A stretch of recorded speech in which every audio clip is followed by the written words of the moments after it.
Good evening to you on this Monday. I'm Aton Wallace and welcome to Impeachment Wrap. Where does America stand? Our web-only, social media-only show that wraps up everything you need to know about today's impeachment trial. Now, President Trump's legal team pressed ahead with opening arguments today, insisting he did nothing wrong. Now, at the same time, Democrats' demands to call witnesses are gaining new momentum after explosive claims by the president's former national security advisor. The revelations from former national security advisor John Bolton in his upcoming book directly tie President Trump's demand for investigations of his political rivals to the withholding of Ukraine's security assistance. But tonight, the president says that never happened. Thank you, Mr. Chief Justice. President Trump's defense team going on offense today, attacking House Democrats' impeachment case as politically motivated and too weak to meet constitutional standards. We live in a constitutional republic where you have deep policy concerns and deep differences. That should not be the basis of an impeachment. The president's lawyers insisting he asked Ukraine's leaders to investigate Joe Biden and his son Hunter's business dealings out of a legitimate concern for corruption, not to influence the 2020 election. They also argued the investigations were not tied to military assistance. We must address it. Trump lawyer Pam Bondi said Hunter Biden made as much as $83,000 per month while on the board of Ukrainian company Burisma, something the Trump team believes justifies the president's desire for an investigation. You've heard from the House managers. They do not believe that there was any concern to raise here, that all of this was baseless. And all we are saying is that there was a basis to talk about this, to raise this issue. But according to the New York Times, a manuscript previewing former National Security Advisor John Bolton's upcoming book claims President Trump told Bolton he wanted to withhold military aid to Ukraine until the nation's leaders announced an investigation into the Bidens. So he ought to come in, testify under oath. Senators should not wait until March 17 when the book comes out. I haven't seen a manuscript, but I can tell you nothing was ever said to John Bolton, but I have not seen a manuscript.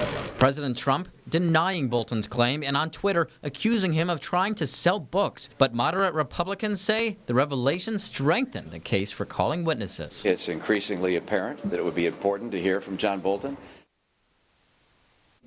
Senators could vote by the end of this week on whether to allow witnesses. Meantime, Congressman Kevin McCarthy did not comment specifically on today's hearings, but he has long said the entire impeachment process has not been fair to the president, and it's a sham. Moving on, the president's legal counsel is continuing their side of this case with the evidence in front of them, evidence they say is not enough to remove the president from office. What we've done on Saturday is the pattern that we're going to continue today as far as how we're going to deal with the case. We deal with transcript evidence. We deal with publicly available information. We do not deal with speculation, allegations that are not based on evidentiary standards at all. Once again, this is the case that the House managers chose to bring. This is the evidence they brought before the Senate. The very heavy burden of proof rests with them. They say their case is overwhelming and uncontested. It is not. They say they have proven each of the articles against President Trump. They have not. The facts and evidence of the case the House managers have brought exonerate the president. Democratic leaders, however, pressed for Ambassador Bolton's testimony in front of the press today. The uncontradicted evidence is as simple as 2 + 2 = 4. Nevertheless, the president's lawyers sought to contest this charge. And now that they have, they cannot dispute the relevance and the importance of John Bolton's testimony. So he ought to come in, testify under oath. Senators should not wait until March 17 when the book comes out. They should demand this information while it would still be pertinent to their decision. This is stunning. It goes right to the heart of the charges against the president. Ambassador Bolton essentially confirms the president committed the offenses charged in the first article of impeachment. It boils down to one thing. We have a witness with first-hand evidence of the president's actions for which he is on trial. He is ready and willing to testify. How can Senate Republicans not vote to call that witness and request his documents? Anyone who says the House case lacks eyewitnesses and then votes to prevent eyewitnesses from testifying is talking out of both sides of their mouth. Here's the bottom line. If this process is going to have any integrity, and we know there is a witness who is willing and able to tell us what the president said, that witness has got to come forward. And it's not just any random person. It's John Bolton, who was in the White House, who was in the Oval Office, and who, you know, I disagree with many of the things John Bolton has done over his career from a policy perspective, but there's no question that he has served the country and that he would, I think, come before us and speak honestly. All right, that was some of the Democratic perspective. Now, as with most aspects of the impeachment process, opinions on how this new potential testimony could affect the trial falls along party lines. Now, this is what a few Republican senators had to say. Do you want to hear from John Bolton at all as of this report? I don't think we need to, but that's just, I'm going to listen to the rest of the case and make that decision. Why didn't you want to hear from Bolton? I didn't say I didn't want to. Why you say you don't think so? Why not hear from John Bolton in light of this manuscript? Well, again, we'll decide. We'll go through this phase one by now, and then we'll make that determination.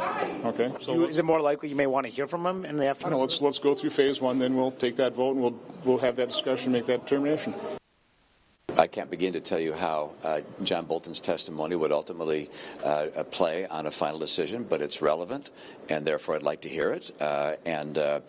What impact that might have would be dependent upon all the facts associated with it. We'd hear from, obviously, prosecution and defense as to what was relevant and what was said and how that might influence our final vote, but I can't begin to tell you how that would be resolved. As I've indicated, I see myself as a senator juror. And in that capacity, I will maintain impartiality to the extent I can. Meantime, the man that President Trump allegedly asked Ukraine officials to investigate, had only 4 words in response to portions of today's trial. The president's defense team brought up your son and his work with Burisma. They said it raised eyebrows the world over. Thanks so much, guys. Are you kidding me? We gotta go. Thank you.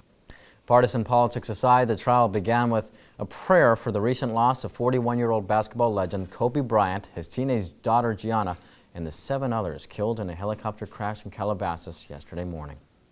Lord, through all the generations, you have been our mighty God. As millions mourn the deaths of Kobe and Gianna Bryant, and those who died with them, we think about life's brevity, uncertainty, and legacy. Remind us that we all have a limited time on earth to leave the world better than we found it.